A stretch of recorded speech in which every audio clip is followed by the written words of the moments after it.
السلام عليكم، مرحبا بكم فيديو جديد على قناتكم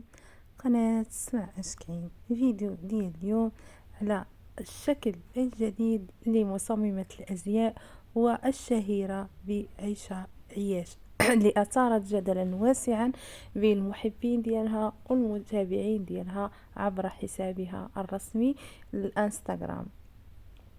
عيشة عياش حطت واحد الصور اللي شاركتها مع المتابعين ديالها اللي كتبان فيه بملامح مختلفة، اللي يعني شي حاجة اللي باينة وظاهرة انها خضعت لعملية التجميل جديدة اللي غيرت فيها الشكل ديالها، حيث أشارت عياش في هذه التدوينة أنها كتواجد حاليا بالمملكة العربية السعودية اللي أثارت إعجاب محبيها وأثنوا على الجمال ديالها والتغيير اللي طرأ على الشكل ديالها. يعني هنا كيبان أن كل شيء يعجبو الشكل الجديد ديال عيشة عياش.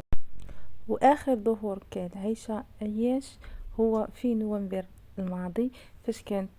شاركت مع المتابعين ديالها في الانستغرام فاش كانت مشات العمرة، وكان يعني انهارت بالبكاء في هذيك اللحظة اللي كانت بانت انها كترتدي فيها الحجاب،